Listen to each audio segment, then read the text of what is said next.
ou de peines de prison qui ne correspondent à rien.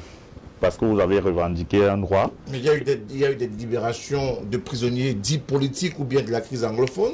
Mais au lieu de détendre l'atmosphère, on a plutôt assisté à une situation d'enlisement, de radicalisation pour certains, et même davantage de montée en puissance de la violence, alors que la posture ou la solution que vous émettiez avait été déjà employée, mais sans véritable résultat. Justement, cette solution a été employée comment? Pourquoi on a libéré les uns et pas les autres?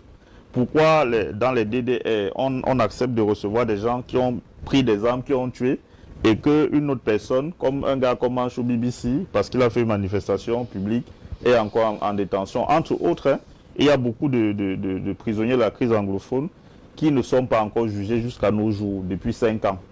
Qu'est-ce qui explique ça? Donc, qu'est-ce qui explique cette discrimination, cette application à géométrie variable de cette mesure-là? Donc, libérer tous les prisonniers politiques de la crise anglophone et d'autres crises, parce que je vous rappelle que nous avons 5 de nos militants de Stand Up for Cameroun qui sont en détention depuis plus d'1 an, simplement parce qu'ils ont participé à une réunion politique. Donc libérer ces gens parce qu'ils ont participé à une réunion politique, c'est simplement ça. Ils ont été interpellés ici à Golfine, devant vous là. Libérer les prisonniers politiques, ça détend. Monsieur Elimbi, s'il vous plaît. Monsieur Elimbi, s'il vous plaît. Monsieur Elimbi, quand vous parliez, nous vous avons écouté religieusement. Permettez-nous de développer, monsieur Elimbi. Non, mais quand même. Permettez-nous de développer. Nous disons qu'il y a des solutions à court terme, très rapidement, qui permettront de décanter un peu les choses. La libération des prisonniers politiques. Ensuite, il faut aller au bout du dialogue.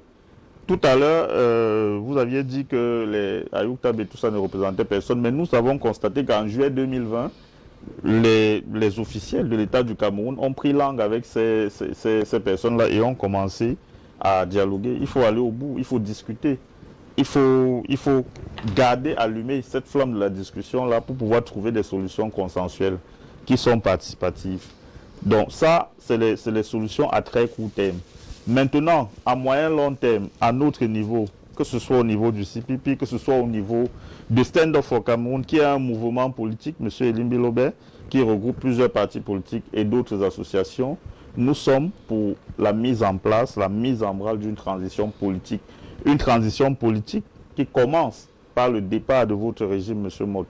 Parce que ce régime, nous sommes dans ce pétrin, parce que M. Biya et son gouvernement ont échoué.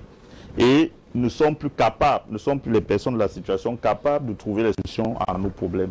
Donc nous devons mettre en branle cette transition politique en commençant par le départ de ce régime qui a échoué et en organisant véritablement une refondation de notre pays, en commençant par les textes de base, comme la Constitution et le Code électoral, pour être sûr que les personnes qui sont désormais élues sont des véritables représentants des populations et que les règles, les lois et les règlements que M. Mott appelle de tous ses voeux sont effectivement l'émanation de la volonté populaire et sont de portée générale et impersonnelle. Ils ne sont pas appliqués à géométrie variable. Donc voilà, pour nous, à court terme et à moyen long terme, les solutions qui sont à mettre en œuvre. Alors, honorable Samuel Mott, il y a forcément d'autres pistes de solutions qu'il faut mettre sur la table, mais davantage la classe politique et même les organisations civiles reprochent aux députés, vous en êtes un, de ne pas suffisamment taper du poing sur la table à l'hémicycle pour peut-être également porter la voix du peuple. D'ailleurs, vous êtes des élus de la nation,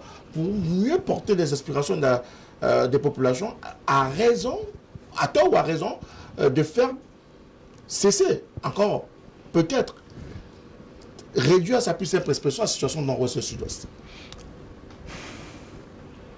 Nous sommes dans un domaine dans lequel la séparation des tâches existe. Je ne voulais pas dire séparation de pouvoir. La spécialisation des tâches existe également. Vous ne pouvez pas être, c'est en management que l'on le dit, vous ne pouvez pas être 5 à faire quelque chose. Sinon, il va, du fait de cette confusion-là, va se créer une dilution de responsabilité au point où des 5 personnes fera ce qu'on attend de lui. Et dans le domaine, effectivement, que nous évoquons, c'est du domaine et de la compétence exclusive du gouvernement. Après maintenant... Le Parlement n'a rien à dire là-dessus? Non, après maintenant, on a des interventions qui sont là également dans une certaine séquence. Quand on a peut-être besoin de l'allocation budgétaire pour pouvoir y aller, on discutera si on doit faire des allocations budgétaires ou pas. De la même façon, nous avons le droit aussi d'évaluer par rapport aux résultats que nous attendons. Nous vous avons donné un certain nombre d'allocations, quels résultats, si les résultats sont au bout de compte. De la même façon également que dans le cadre des actions gouvernementales, il veut dire de contrôle de l'action gouvernementale, on peut envisager un certain nombre de solutions. Mais de grâce, évitons de créer à l'intérieur d'une assemblée une tribune. Parce que très souvent, c'est la tribune qui a été recherchée, notamment par les partis d'opposition, en pensant qu'il y a là, comme Wirba, à un moment donné, il va insulter tout le monde. Il va remuer tout ce qu'il a dans le cerveau. La solution qui s'impose à nous, c'est que premièrement, il faut qu'on apprenne à venir à la séquence républicaine. Il a le droit de dire effectivement que le gouvernement a échoué. Et pour cette raison, la personne ne le tuera. Et parce que personne ne le tuera, sa notion même de prisonnier politique dans une république comme la nôtre qui a des lois et des règlements, mais supporte également, totalement. Un prisonnier politique, c'est quelqu'un qui est condamné pour ses opinions. C'est le cas? Non. Dans le cas des gens qui ont été arrêtés, c'est qu'effectivement, ils ont transgressé une loi qui existe. C'est différent.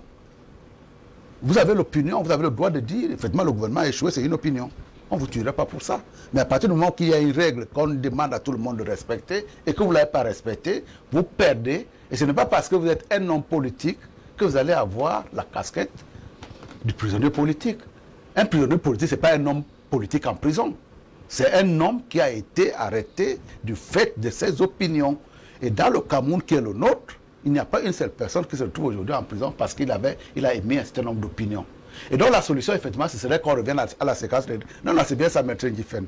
Ce serait bien qu'on revienne à la séquence républicaine pour pouvoir dire, lorsque nous avons un différent politique, nous allons mettre la séquence républicaine en branle. Et dans le cas de ce qui se passe au nord-ouest et au sud-ouest, la première chose à faire, il est encore temps, c'est de demander aux sécessionnistes de déposer les armes. L'offre leur a été faite. Qui leur avait demandé d'en prendre? Ah, c'est vous qui avez cautionné. Qui avait demandé? C'est vous qui avez regardé avec un œil bienveillant. Et on n'a même pas à les prendre.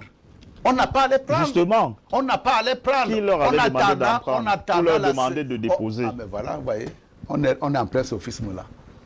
Non, mais on pas à les prendre. La séquence républicaine voudrait effectivement que, lorsque vous dites que vous voulez la fédération, et que moi je dis, moi j'aime bien l'État, je veux dire décentralisé, et que l'autre personne dise, moi j'aime bien l'État jacobin, on attend la séquence républicaine pour en faire des thèmes de campagne, on ne prend pas les armes.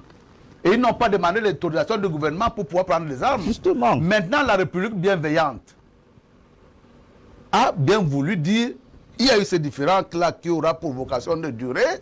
Nous ferons la concession que même comme vous avez transgressé les lois et les règlements de la République, on peut vous donner une porte de sortie.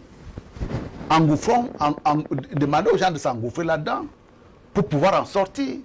Mais ne mettez pas chaque fois, je veux dire, sur le même palier, le gouvernement aurait dû faire ça. Bien, on ne comprend pas très bien pourquoi est-ce qu'ils ont pris des armes. C'est quelque chose qui doit être condamné. Quand vous dites que le gouvernement doit continuer à discuter, on n'est pas là dans la parlotte permanente. Il y a un certain nombre de questions qui sont posées. Est-ce qu'on peut les regarder avec froideur? Une fois qu'on les a regardées avec froideur, si ça fait partie des phénomènes sociaux que l'on peut résoudre là dans l'urgence, on pourra trouver une solution dans l'urgence. Pour ce qui touche au fondement même de la République, à son socle et à ses piliers, mettons ça dans la séquence républicaine. On en fait des thèmes de campagne. Vous voulez le fédéralisme, très bien. Allons-y. Est-ce que vous êtes majoritaire à ce moment-là? Si vous n'êtes pas majoritaire, vous attendrez que l'État jacobin s'impose à nous tous. Vous voulez un État décentralisé? Oui. Si vous êtes majoritaire, l'État décentralisé devrait être d'application. Mais vous ne pouvez pas dire que chaque fois qu'il y a une personne qui va se relever, alors que le président de la République, est-ce que quand le président de la République se faisait élire en 2018, il vous a dit qu'il va faire un État fédéral? Jamais. Il n'a jamais dit. Donc ça ne rentre même pas dans le cadre de ses engagements présidentiels. Mais une autre personne, demain ou après-demain, pourra se faire élire sur ce thème-là. Et à ce moment-là, on va commencer à lui faire un décompte. Vous devez respecter vous devez respecter vos engagements de campagne et notamment vous nous avez promis le fédéralisme. Il faudra que le fédéralisme soit. Ce qui est fait actuellement au nord et au sud, c'est pour ça également que je vous ai dit, c'est qui le referent. Vous, quelle légitimité vous avez à parler au nom des autres? Ça, c'est également quelque chose que vous ne pouvez pas gommer dans une république. Un individu qui se lève illuminé et qui commence à mitrailler tout le monde, vous n'allez pas dire que c'est un interlocuteur valable. J'allais dire être un peu plus cruel. Pour pouvoir dire, effectivement, si on l'a identifié, le premier réflexe, effectivement, c'est qu'on le mette hors d'état de nuire. D'accord. Alors, il y a la solution militaire qui est toujours là. Il faut la préserver à tous les prix, par tous les moyens. Doit-on être plus radical avec les militaires? Peut-être on trouverait également la perspective de résoudre la question de la sécurité des hommes et des biens là-bas dans le nord-ouest et le sud-ouest, mais aussi traquer tous ces, comme vous les appelez, bandes de grands chemins qui sévissent là-bas. Alors, première des choses, la solution militaire est un palier, mais ne doit pas être la seule des solutions à mettre sur la table. Avant que je ne développe davantage, permettez que je fasse des observations sur ce que je pense comme étant très dangereux qu'a dit M. Samuel Motte et d'autres consultants. Bref, c'est mon entendement. Quand vous venez sur un plateau sérieux comme celui-ci, le thème porte sur la crise anglophone. Vous dites qu'il est temps qu'un anglophone puisse être président de la République. Est-ce que vous savez que les anglophones peuvent analyser ça comme du carburant pour continuer la course ou l'appel lancé par M. Ayoub et autres? Vous savez que c'est très dangereux pour la République dont prône M. Motte tout à l'heure là. Vous prônez une République et au même moment vous dites que non, sauf telle personne ou alors sauf ces personnes peuvent être présidents de la République. J'ai dit que c'est très dangereux pour la cohésion sociale que nous cherchons. Et je continue en disant que M. Motte, l'honorable Samuel Motte, est dans la mauvaise foi permanente. Pourquoi je le dis? Il fait partie de ces communicants du RDPC qui à l'époque disaient qu'ils ne vont dialoguer avec personne. J'aimerais bien répondre à ça. Et leur champion, j'ai partagé plusieurs plateaux télé et radio avec vous. Les bandes peuvent nous séparer.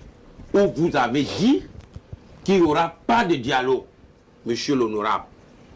Mais votre champion vous a pris à contre-pied. Aujourd'hui, je prends encore à témoin ceux qui nous écoutent et cette bande encore. Vous venez de dire que cette affaire de dialogue devient pour vous une parlotte permanente. On ne doit pas être dans la parlotte permanente.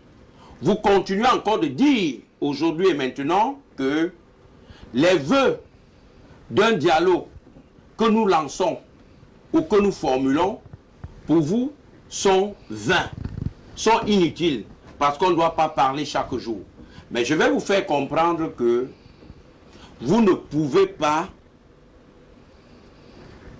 gagner ou alors ramener la calmie dans la zone anglophone sans passer par un dialogue. Votre coéquipier, monsieur le consultant, a dit tout à l'heure, élisez un francophone en 2025, vous verrez. Et je lui ai retorqué, je lui ai posé la question de savoir, ah, donc vous êtes sûr qu'en 2025, nous serons encore dans le même paradigme de la crise anglophone. C'est pour dire tout simplement que si nous sommes dans une république, il faut faire une différence entre deux choses. L'élection, je veux dire, la charge présidentielle, qui est une chaise qui s'obtient par un suffrage universel, et les nominations qui dépendent de la discrétion du président de la République, nomination aux emplois civils et militaires. Ça, c'est la Constitution. Alors, le président de la République, tous les Camerounais, je dis bien tous les Camerounais peuvent rester à cette charge. Tous les Camerounais peuvent se présenter à la magistrature suprême, que vous soyez anglophone ou francophone. Maintenant, si vous êtes un francophone qui est élu président de la République, vous devez savoir que vous n'avez pas formé un gouvernement de 65 membres avec 8 anglophones. Voilà ce que nous décrions. Oui, je suis d'accord avec votre constatation lorsqu'il dit aucun ministre, aucun anglophone n'a été ministre des Finances. Mais s'il n'a jamais été ministre des Finances, à qui la faute? Si un anglophone n'a jamais été ministre des Finances, à qui la faute? À celui qui tient le pouvoir discrétionnaire de rétablir les charges républicaines. C'est ce que nous disons. Maintenant, on ne va pas vous dire que parce que comment je vais dire ça, parce que les frères anglophones sont marginalisés dans le gouvernement, alors il faut absolument qu'ils soient président de la République. Je dis non. C'est celui qui a la charge présidentielle qui doit savoir que si les anglophones représentent 20% de la population, on ne doit pas pour autant les marginaliser. Au vu de l'histoire qui est la nôtre. Et on ne va pas refaire cette histoire ici. Ce n'est d'ailleurs pas l'objectif. ce soir. Alors, maintenant, mon cher, les anglophones causer entre eux. Les anglophones doivent parler entre eux. Ça, c'est un préalable. Et lorsqu'ils doivent parler entre eux, ils doivent revenir maintenant s'asseoir avec leurs frères francophones pour discuter d'un véritable vivre ensemble dans une république. Nous ne sommes pas dans un gouvernement, je veux dire dans un pays qui devrait faire l'apologie ou alors montrer qu'une fraction est hégémone. Non. Que ce soit les anglophones, que ce soit les francophones, tous ont le droit d'aspirer à la charge présidentielle. Tous ont également le droit d'être nommés à des postes ministériels. Sauf que tout ce que le RDPC a fait depuis qu'ils sont au pouvoir, c'est de marginaliser les anglophones. D'accord, merci à vous. C'est de laisser les anglophones périr dans une indifférence totale. Et aujourd'hui, voilà qu'ils se sont levés contre la République. Et notre vœu le plus cher, c'est que le gouvernement de RDPC, qui a d'ailleurs l'obligation de la sécurisation de nos biens et de notre propre personne, puisse trouver des solutions et de ne pas être autiste. Comprenez les sons de cloche qui peuvent venir des médias, de la société civile que j'englobe, des hommes politiques. Et je pense également que si le RDPC continue à paître dans la prairie de l'autisme, de l'arrogance et du déni, on doit aller jusqu'en 2025, comme disait M. Elim Bilové. Alors, on ne va pas revenir sur la question. Je voudrais davantage préciser. On a des SMS des téléspectateurs pour davantage nous accompagner. Les uns sont d'accord avec certains points de vue. D'autres également sont complètement à marge de ces points de vue. On aura peut-être la possibilité de pouvoir lire quelques SMS d'ici la fin du programme. C'était la première partie de ce programme de Toto Clair sur la télévision du monde avec ce sujet sur la crise anglophone et qui continue de cristalliser. Peut-être demain on y reviendra puisque d'après des informations certainement dignes de foi, on nous annonce une descente sur le terrain ou une visite de travail du Premier ministre du gouvernement, Chief Dr Joseph John Gouté, ce mardi à Boya pour peut-être revenir autour des grande résolution du grand dialogue national inclusif. Peut-être on pourrait, avec cette actualité, revenir encore sur cette problématique de la crise anglophone dans le cadre de l'émission de ce mardi de Toto Clair sur la télévision du monde. Bien évidemment, on regardera également l'actualité, comment elle évolue et bien évidemment les perspectives qui se présentent à nous pour vous proposer un débat, un sujet sur lequel nous allons bien évidemment faire la première partie de cette émission de Toto Clair de ce mardi sur la télévision du monde. Mais avant d'arriver à ce mardi, il y a une autre thématique qui nous intéresse, celle de la démocratie. Et on le sait, le Cameroun s'est joué au reste de la communauté internationale pour faire peut-être le point de la journée de la démocratie, même si au Cameroun, la célébration est passée sans tambour ni trompette, véritablement comme une lettre à la poste. Une question est restée lancinante autour de cette célébration. Est-ce que le Cameroun peut se targuer d'être un État démocratique à Bel-Limbe? Au regard de la situation où l'environnement se pose, qui est le nôtre aujourd'hui, le Cameroun répond-il aux critères de la démocratie? Il n'y a pas de critères spéciaux de la démocratie. Les critères sont les mêmes, sont valables partout. C'est que le peuple a la capacité à choisir ses dirigeants. Point. Et c'est valable au Cameroun. Le peuple choisit ses dirigeants. Donc le Cameroun est un pays démocratique? Tout à fait. Cette démocratie est à perfectionner comme toutes les autres démocraties sont à perfectionner. Si vous allez en France, vous allez vous rendre compte que le Front National conteste le système électoral français. il demande l'instauration d'une proportionnelle aux élections de représentation, ce qui n'est pas le cas. On vient de lire aux États-Unis, vous avez très bien vu qu'un candidat a contesté la régularité des élections. Donc c'est pour nous montrer que la quête démocratique est une quête permanente. Ça évolue par amélioration successive face aux différentes insuffisances qui peuvent apparaître. Vu comme cela, le Cameroun a fait le choix de ne pas être un royaume, a fait le choix d'aller aux élections pour que le peuple élise ses dirigeants. Maintenant, et on peut comprendre la qualité des mauvais perdants qui contestent tous les jours, toutes les élections indéfiniment, sans jamais se remettre soi-même en cause. Mais ça ne change pas le fait qu'au Cameroun, les dirigeants sont élus. Point. Vu comme ça, le Cameroun est un État démocratique. Je souhaite qu'il perfectionne sa démocratie au regard des particularités de la société camerounaise. C'est une société multiethnique et politiquement multiculturelle. C'est-à-dire que nous avons deux communautés politiques et culturelles, la communauté anglophone et la communauté francophone. Quand on a une spécificité de cette nature, on ne peut pas organiser notre démocratie comme la démocratie sénégalaise ou comme la démocratie ivoirienne. L'Afrique du Sud, qui a deux communautés raciales, ou deux ou trois, avec les Indiens aussi, mais bref, les Blancs et les Noirs, a connu une guerre civile.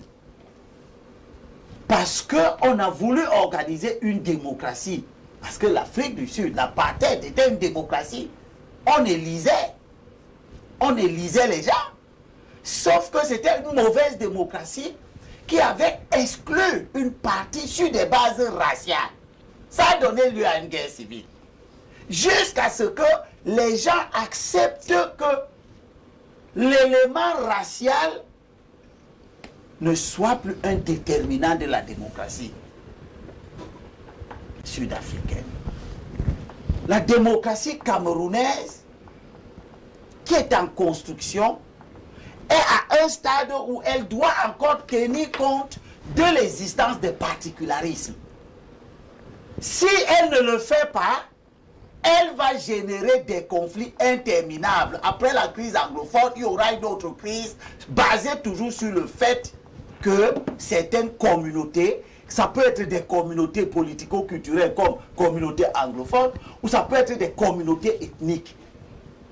Dans tous les pays où il y a ce type de problème, les acteurs politiques organisent un jeu politique à la fois démocratique, mais qui tient compte des subtilités. Au Nigeria, il y a deux grandes communautés religieuses qui ont failli s'affronter parce qu'une communauté avait récurrence au pouvoir. Et donc, ils sont arrivés à un compromis qui n'est écrit nulle part, mais qui fonctionne. Qui est que si le président est francophone, est musulman, le vice-président, ils sont élus sur un ticket, doit être de l'autre religion. Ce n'est pas écrit dans la constitution nigériane, mais c'est ce qui participe à la stabilisation du Nigeria aujourd'hui. Je dis donc aux Camerounais que la crise qui est survenue là, elle nous envoie un message. On en parlera toujours parce que nous voulons construire un État démocratique. Et cette crise est une crise de la démocratie camerounaise. Parce que la démocratie camerounaise a failli se construire simplement sur un paradigme. Les plus nombreux font la loi. Et nous disons donc que les plus nombreux ne doivent pas être systématiquement cantonnés dans un groupe social historique. C'est-à-dire les plus nombreux ne doivent pas être les Français, les francophones.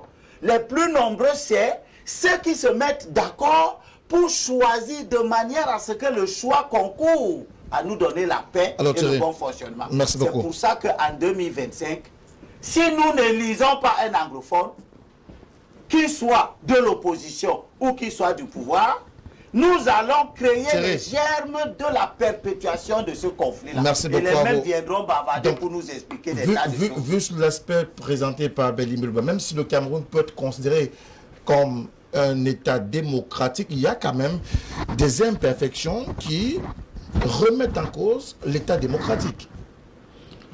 Pour ma part, le Cameroun n'est pas un État démocratique. Pourquoi? Parce que la démocratie suppose un ensemble de choses. Un État démocratique est celui dans lequel l'État lui-même est soumis au droit. Un État démocratique est celui dans lequel l'État respecte les décisions de justice. Un État démocratique est celui dans lequel les élus sont légitimes. Pourquoi est-ce que vous avez des députés, des maires, des conseillers municipaux qui parlent et personne ne considère ce qu'ils disent? Parce qu'ils n'ont pas de légitimité, parce qu'ils ont été mal élus. La dernière élection présidentielle, on avait un corps électoral d'environ 7 millions de personnes, mais le président de la République, d'après les chiffres officiels, n'a pas été élu avec plus de 2 millions de voix. On a une population qui avoisine les 25 millions, et vous avez donc environ 1,5 million de gens qui ont élu le président de la République qui est là. Il a un problème de légitimité, bien qu'il soit... Justement, je vous dis donc que la démocratie doit allier la légalité et la légitimité. Résultat des courses, le président dit aller à droite, les gens vont à gauche. Parce que personne là, il n'est pas légitime, il a la légalité. Il est président. Et le Conseil constitutionnel ont dit qu'il a gagné les élections, mais les Camerounais ne se reconnaissent pas en ces gens. Donc, de ce point de vue-là, il y a une vraie crise de légitimité. C'est une analyse froide. Si le président a été élu avec 5 millions de voix, vous nous dites, je parle des chiffres officiels, qu'on peut encore d'ailleurs remettre en cause. Dans un pays démocratique, vous n'avez pas les gens en détention, en prison parce qu'ils ont exercé leur liberté politique, parce qu'ils ont participé à des réunions politiques ou à des manifestations publiques. Dans un pays démocratique. Dans un pays démocratique, les gens, même si M. Mota dit tout à l'heure qu'ils ne sont pas en prison parce qu'ils sont en prison parce qu'ils ont enfreint des lois, mais la répression des personnes qui se mettent en marge de la loi est organisée et structurée dans un cadre. Le code de procédure pénale. Si on interpelle des gens et qui n'ont pas accès à leur avocat, qui sont détenus au secret, vous êtes dans un pays démocratique? Vous êtes dans un pays démocratique lorsque l'État ne respecte pas ses propres lois, ne respecte pas la Constitution. Toutes les institutions prévues par la Constitution ne sont pas mises en place dans un pays démocratique. Progressivement. Justement, depuis 1996. C'est dans la Constitution. C'est ce que je dis, je rappelle. Est-ce que vous êtes dans un pays démocratique lorsque le principe de l'égalité de tous devant la loi ou de l'égale protection de tous par la loi n'est pas respecté? Est-ce que vous êtes dans un État démocratique ou dans un pays démocratique lorsque la justice n'est pas indépendante? Lorsque le président du Conseil supérieur de la magistrature est le chef de l'exécutif et qui gère la carrière des magistrats, que ce soit des magistrats du siège ou des magistrats du parquet, et qui entrave de ce fait l'indépendance de la justice. Donc, quand nous regardons tout ça de près, quand nous faisons le point, nous ne pouvons pas dire que le Cameroun est un État démocratique. Nous sommes désolés, mais c'est la triste réalité. Et c'est la raison pour laquelle nous devons redoubler d'ardeur en tant que Camerounais pour construire un pays, pour construire un État véritablement démocratique, qui prenne en compte l'exercice des libertés individuelles, qui permettent qu'on mette en place les systèmes de choix, d'évolution, les mécanismes de dévolution de pouvoir qui permettent véritablement aux Camerounais de choisir leurs dirigeants. Vous avez un système, vous avez Elekam, les camarades de M. Mott qui sont à Elekam, qui est censé être un organisme indépendant. Ce sont ces camarades qui sont majoritaires au Conseil constitutionnel. Quand on les a nommés, ils étaient encore membres du RDPC, au point où on a dû aller effacer leur nom sur le site internet du parti. Donc, est-ce que, au regard de tous ces éléments-là, vous pouvez dire que vous êtes dans un État démocratique? Vous avez un Parlement dont l'ordre du jour, en réalité, est fixé par l'exécutif. Regardez le règlement intérieur des deux chambres. Vous verrez que, voilà, M. Mott, il est député. Depuis le début de la crise anglophone, il n'y a pas eu de débat sur cette question à l'Assemblée. Et ce n'est pas que les députés n'ont pas tenté de mettre ça sur la table, du pouvoir comme de l'opposition. Est-ce que vous avez souvenance d'une proposition de loi faite par un député au Cameroun? Est-ce que vous avez souvenance même que les députés ont retoqué un projet de loi envoyé par l'exécutif? Parfois même avec les fautes de grammaire, on adopte comme ça, parce qu'il ne faut pas fâcher l'exécutif. Donc, est-ce que dans un pays où les pouvoirs ne sont pas équilibrés, où les pouvoirs ne sont pas séparés, où un individu concentre l'essentiel des pouvoirs, où les gens sont en prison pour avoir exercé leur liberté politique, on peut dire qu'on est en démocratie. Nous disons non. Alors, avant de revenir à l'honorable Samuel Motte, Maître Achille Lodjo, autour de cette question, il y a des manquements dans cette démocratie, il y a forcément des choses à parfaire, mais avant d'évoquer la problématique de ce qu'il y a à parfait dans la démocratie, il faut quand même savoir que même si Cyril Jiffen est formellement opposé au fait que le Cameroun peut être considéré comme étant démocratique, il y a eu des évolutions qui ont été enregistrées sur le terrain. Donc le Cameroun peut être logiquement un pays à suivre en termes de démocratie. Un pays à suivre en termes de démocratie. C'est une problématique. Ben voilà, c'est gros ce que vous dites là. Le Cameroun est un mauvais exemple, est un mauvais élève de la démocratie. Pourquoi vous pensez que le Cameroun est pire en termes de démocratie? Pourtant, le Cameroun dans l'ensemble a forcément fait mieux que d'autres pays et que peut-être ces pays-là prennent ou calquent l'exemple de la démocratie du Cameroun pour l'appliquer chez eux. Non. Aucune commune mesure. Le Cameroun est une dictature qui se gargarise d'une fine couche de démocratie. Alors, qui dit démocratie, dit respect d'un certain nombre de principes qui gouvernent ce système politique. Il faut qu'on se comprenne bien. La démocratie, ce n'est pas de venir dire qu'il y a 200 partis politiques, qu'il y a 300 médias aux ordres. Non. La démocratie, c'est l'alternance au pouvoir, c'est le respect des droits et libertés fondamentaux, c'est le respect en général de l'état de droit, c'est le respect du principe de juridicité. Je ne reviendrai plus là-dessus, car votre confrère l'a si bien démontré. C'est le respect du principe de la séparation des pouvoirs. Il y en a trop au Cameroun. Je reste sur l'essentiel parce que il nous faut minimum une demi-journée pour démontrer si oui ou non le Cameroun est un exemple à suivre en matière de démocratie. Quand on parle des trois pouvoirs, effectivement au Cameroun, quand vous regardez la Constitution du 18 juin 1996, sur le plan organique, les trois pouvoirs sont consacrés. Il faut qu'on se comprenne bien, c'est-à-dire exécutif, législatif, judiciaire. Sur le plan organique, c'est prévu. Mais sur le plan fonctionnel, c'est là qu'on se rend compte qu'il y a plutôt un exécutif hégémon. Un exécutif qui a toute sa suprématie et sur le judiciaire et sur l'exécutif. Prenons par le dernier, l'exécutif. Quand vous regardez la suprématie de l'exécutif sur le législatif, vous vous rendez compte que, effectivement, comme monsieur Maître Jiffen l'a dit, mon confrère l'a dit, l'ordre du jour de l'Assemblée nationale, c'est fixé par qui? Par l'exécutif. Le président de la République peut dissoudre le Parlement. Le président, laissez-moi développer. Le président de la République. Est-ce que cela enlève la qualité d'état démocratique à une nation?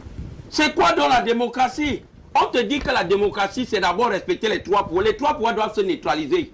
John Locke disait que quand le pouvoir est remis à quelqu'un, celui-là est toujours amené à en abuser. C'est pourquoi il faut, n'est-ce pas, les trois pouvoirs qui doivent absolument être indépendants, autonomes, afin de pouvoir s'autodéterminer. On ne parle pas de l'hégémonie d'un pouvoir sur l'autre, mais les trois pouvoirs doivent être en collaboration.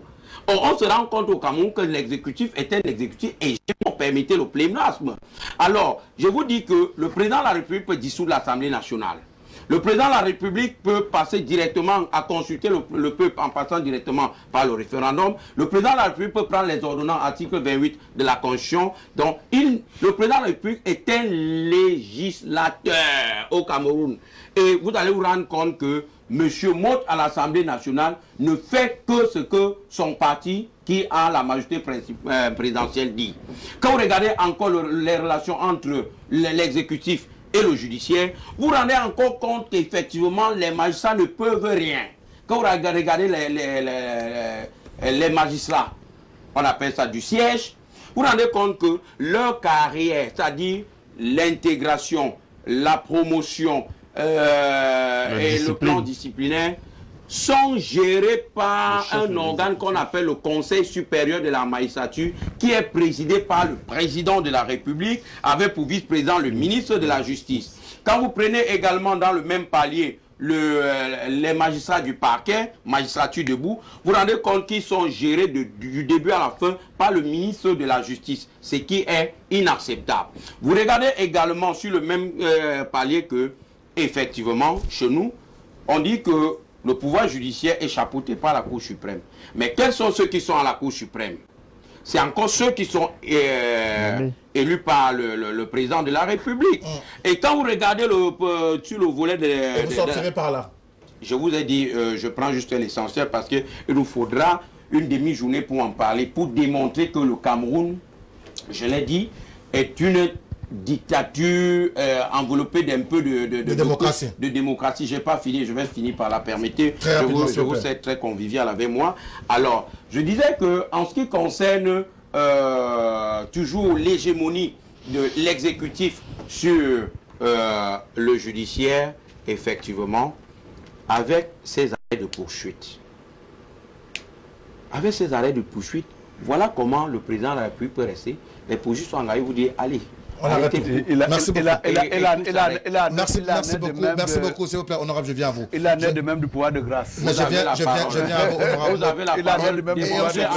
S'il vous plaît, et on sortira avec l'honorable mot autour de la question de la démocratie. Certains coutumes à la qualifier de démocratie à la camerounaise, comme s'il y a des principes généraux et fondateurs d'une démocratie qui est spécialement applicable ou appliquée qu'au Cameroun. Cette notion de la camerounaise, je la conteste avec la plus violente énergie. Pourquoi elle serait à la camerounaise? Les principes de fondement de la démocratie qui sont édités à travers le monde. Les principes universels. Les fondements de la démocratie tels qu'ils sont édités à travers le monde sont les mêmes qui fonctionnent chez nous. Après maintenant, ils mettent sous le sceau de l'alternance. Ce n'est pas parce que vous allez changer le président de la République demain que forcément on sera dans un état démocratique. On peut également changer un président par l'intermédiaire d'un coup d'État. Par le fait également qu'il peut... Antidémocratique. Par le fait... Non, mais c'est vous qui avez soulevé... Antidémocratique, monsieur Mode. C'est vous qui avez... Honorable, sur un plateau sérieux comme celui-ci, vous avez quand même une obligation de vérité. Ce qui veut dire que ce serait moins sérieux. Non. Il faut avoir, quand vous répondez aux questions également, la maître Le Dieu, essayez d'être holistique. Comment vous pouvez venir dire que changer un président de la République c'est vous qui l'avez dit. Vous avez dit que l'un des fondements de la démocratie... Vous avez dit que l'alternance fait partie également des fondements de la démocratie, mais je voulais vous dire tout simplement que lorsque vous faites une analyse, essayez d'être global, ayez une débat globalisante que de ramener chaque fois au particularisme. De la même façon, généralement, quand vous entendez il n'y a pas d'état de droit au Cameroun, c'est sous-entendu, j'ai perdu un procès. Non, un état de droit, effectivement, c'est celui avec des règles qui existent et qui sont appliquées avec une impartialité certaine. Mais de la même façon aussi, vous voyez très bien que lorsqu'ils évoquent un des piliers effectivement de la démocratie, qui est celui de la séparation du pouvoir, dans leur esprit, les trois pouvoirs doivent être en opposition. Non, nulle part. Personne ne l'a dit. S'il vous plaît, s'il vous plaît. Vous n'avez pas nécessairement besoin. Il faut reprendre. Vous n'avez pas nécessairement ce que nous avons dit. Je ne peux pas l'interrompre s'il ne m'interpelle pas. S'il doit travestir ce que j'ai dit, je dois sortir de mes gonds. Sauf que vous avez parlé tout à l'heure pendant 6 minutes. Il vous a écouté. Sans l'interpeller. Mais quand il veut travestir, je voulais tout simplement que cette séparation... Je voulais seulement vous préciser que cette séparation-là de pouvoir, elle existe au Cameroun, parce qu'effectivement, les trois institutions existent. Le législatif, le judiciaire et l'exécutif, ces trois pouvoirs-là existent, mais n'attendez pas nécessairement que, pour qu'on parle de séparation de pouvoir, qu'il y ait opposition entre... S'il vous plaît, s'il vous plaît. Il ne faut pas nécessairement qu'il y ait opposition entre les trois pouvoirs. Les trois pouvoirs, notamment les deux, peuvent être également dans une situation de collaboration profonde. Parce que généralement, une majorité présidentielle n'a de valeur que parce qu'il y a une majorité au Parlement. Et lorsque vous sortez de ce régime présidentiel, il arrive très souvent que, et c'est le cas qui se passe en France, il peut arriver à un moment donné que vous avez effectivement un président de la République qui a été élu au suffrage universel, mais qui n'est pas de majorité au Parlement. Et à ce moment-là, on demandera de prendre parmi ses contradicteurs un Premier ministre. Et le cas de figure ne s'est seulement pas posé au Cameroun, mais on est bien en situation de séparation de pouvoir. Par contre, comment voulez-vous que lorsque nous avons une démarche philosophique, la même, entre la personne qui est dans l'exécutif, qui dirige l'exécutif, et la personne également, la majorité qui se trouve au Parlement. Pourquoi est-ce que vous voulez, sur le plan idéologique, comment est-ce que vous voulez qu'on puisse s'opposer? Maintenant, ce n'est pas parce que nécessairement qu'on n'est pas en situation d'opposition qu'on ne fait pas le travail. Chaque institution doit faire son travail dans le cadre effectivement de la séparation qui est édictée. Il est de mon obligation de contrôler l'action gouvernementale pour le bonheur et pour le bien-être des populations. Il est dans mon rôle également de voter des lois qui vont faire en sorte que demain ou après-demain, nous puissions avoir une société harmonieuse et cohérente. Il est de mon devoir de faire un certain nombre de choses quand ce n'est pas de ressort de l'exécutif. Cette séparation-là existe. Maintenant, il peut arriver, bien entendu, ça je peux vous le concéder, qu'il y ait un certain nombre de personnes à l'intérieur de ces institutions-là qui démissionnent face à leurs propres responsabilités. Et ça peut donner effectivement une confusion qui pourrait laisser penser qu'une institution est plus ou moins, ça baisse par rapport à une autre. Mais quand vous parlez du législatif, de l'exécutif, je n'ai pas besoin d'ordre à recevoir des ministres, fut-il très respectable. Et d'ailleurs, quand ils arrivent chez nous, je peux vous dire que c'est une institution qui respecte beaucoup parce qu'ils savent très bien que s'ils n'étaient pas en respect, ils recevraient des volets de poids. Oui, les ministres viennent chez nous, de manière assez régulière et de manière tout aussi fréquente pour pouvoir venir nous demander un certain nombre d'autorisations nécessaires, séparation de pouvoir, autorisations sans lesquelles leur fonctionnement serait bloqué. Et c'est très bien que les choses puissent se faire comme ça. Et dans le cas d'effectivement de l'alternance, pouvoir du peuple, gouvernement du peuple par le peuple et pour le peuple, il est évident que le peuple également puisse être en responsabilité. Et dans le cadre de cette responsabilisation de la population, il y a un certain nombre de personnes qui doivent être les fers de lance de la mobilisation républicaine. C'est qui? C'est très souvent les partis politiques. Les populations n'ont pas certainement... En plus, c'est une spécialisation en la matière. La personne qui dit que sa vie...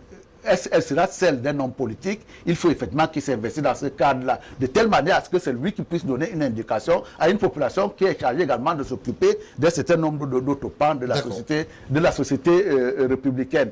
Et donc, ce n'est pas parce qu'il n'y a pas une alternance, ce n'est pas parce que vous n'avez pas réussi à faire de perfection. Il a cité deux exemples tout à l'heure. La France, Marine Le Pen critique tout le temps, parce que de son opinion, le meilleur système, c'est celui de la proportionnelle. De la même façon, effectivement, vous avez vu ce qui s'est passé tout récemment aux États-Unis avec Donald Trump. Il arrivera toujours des gens qui contestent. Merci beaucoup. Mais là, ne pas dire que c'est un signe d'imperfection. Merci beaucoup. Alors, on a peu de temps du tout. Il n'y a même pas une minute. Et la réalisation nous fait des grands signes que, malheureusement, le temps imparti à ce programme est arrivé à son terme. Juste 3 SMS. Bonsoir à vous sur le plateau. Maître Lodjo, même en France, le président de la République peut dissoudre le Parlement après consultation du Premier ministre et des présidents des deux autres chambres.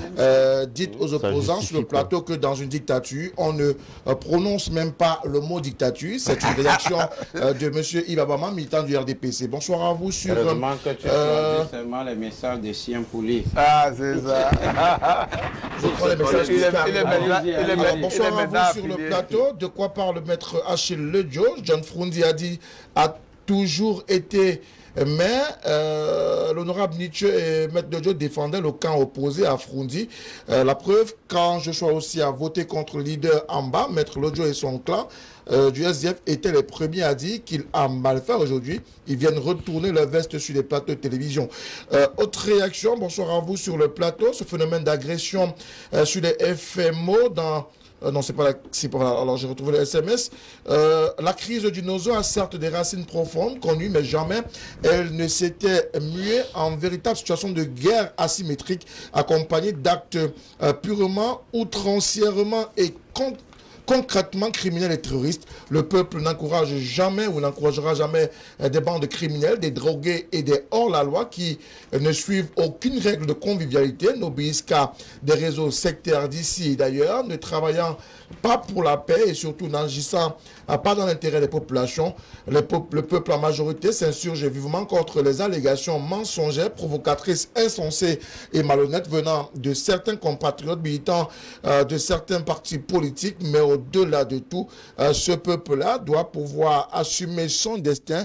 Le destin du Cameroun ne sera plus jamais façonné par des mains ensanglantées ou par des voix haineuses, sectaires, stupides et même mensongères. C'est une réaction qui nous a également été envoyée ce soir. Il y a plusieurs réactions qui continuent d'arriver, mais le temps imparti à ce programme est largement dépassé. Nous ne pourrons malheureusement pas continuer à lire les SMS, mais nous voulons dire merci à tous ces Camerounais de l'intérieur ou de l'extérieur qui nous ont envoyé des des SMS, notamment ce SMS qui nous vient de la France. Hein.